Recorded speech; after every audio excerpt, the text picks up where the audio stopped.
Guys, welcome to the solution of problem 23. This question is a little different to the ones we've previously asked in that it's a proof, not a calculation. So you won't actually have to really calculate anything here. You don't need to use Pythagoras or anything like that. You just have to demonstrate that this point here that we've picked minimizes the sum of the distances between A, B, and C. Right, so if we add up the distance of all these lines, this point sort of gives you the minimum possible distance. So this idea of proof is a bit of a hard concept to grasp at first. So one of the first things you might be asking yourself at this point is, what do I even have to show, right? What's the question asking me to do? And so if you think about it a little bit, if we're trying to show that this point minimizes that sum, what we're really saying is that if I picked any other point in this triangle, the sum of these distances would be larger. So that's what we want to try and do. We want to try and show that no matter what other point I pick, I'm going to get a larger distance than this point here. Now there's a few ways you can do this, and probably one of the first ways that comes to mind is trying to use some calculus method. And it's possible to do that using calculus. In fact, you can use Lagrange multipliers and get a solution for this. Actually, the solution you get doing that will be a bit more general than this setup, because in this setup we're sort of implicitly only working with triangles that have acute angles, right? So actually, once you have a triangle with an angle greater than 120 degrees, the point that we're talking about actually lies outside the triangle. So this is sort of a special case. But we're going to be able to prove this without relying on calculus. In fact, we're going to use Viviani's theorem, which we saw a couple of days ago. Alright, so the way that we're going to do this is we're going to draw a triangle whose sides are perpendicular to these dashed lines.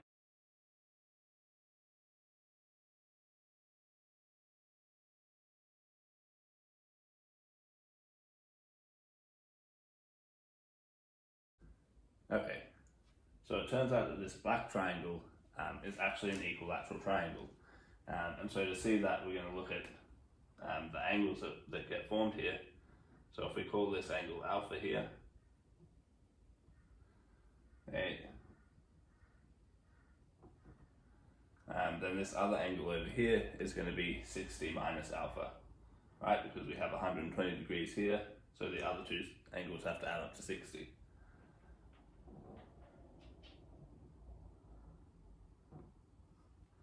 Alright, and that's quite hard to see. So the other thing we know is, so we've drawn these black lines so that they're perpendicular to the dashed line, right? Which means this whole angle is 90 degrees.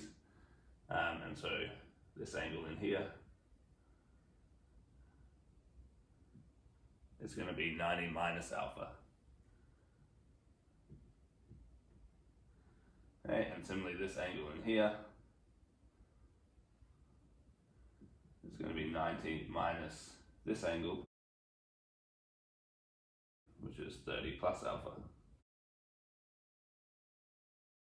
Alright, and so that means that this angle here is now, so angle star is going to be 180 minus those two, right?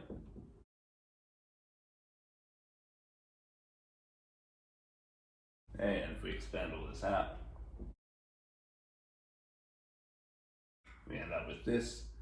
The alphas cancel out, and we have 180 minus 120, which is 60.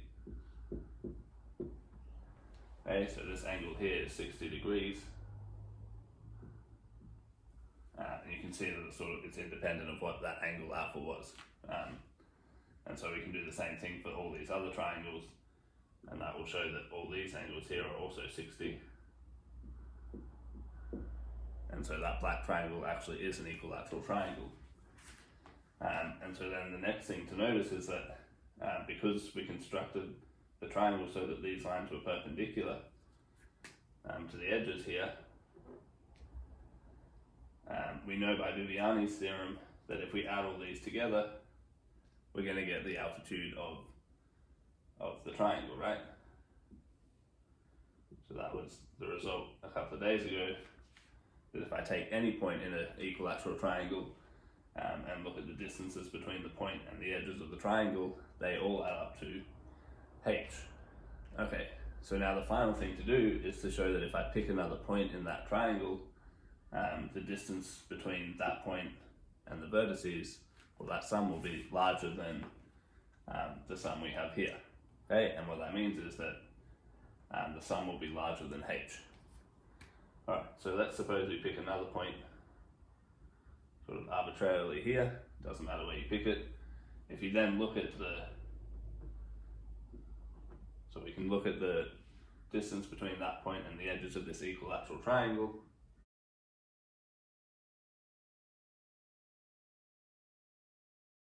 The sum of those distances is h again. Okay, that's Viviani's theorem. So Viviani's theorem says it doesn't matter which point you pick, that sum will always be h. But now if you look at the distances we're interested in, so we're interested in the distance between this point and the vertices of the triangle, you can see that at each time we add in that line, that red line has to be more than this black line, right? Because that black line is the shortest distance to the edge, right? So we've got a longer distance here. When we draw in our line here, this red line is longer than that one for the same reason, and this last red one here is longer than that black one, because again, that's the shortest distance to the edge. Okay? So all three red lines that we've put in are larger than the black lines, which means when we add them up, we're going to get more than h. And so that means that the sum of those red lines is going to be more than h, which is the sum of these dashed blue lines. Okay? And that's not special to the point we picked, that will always happen. Okay? And so that proves that this point that we originally picked does minimize the sum of those distances.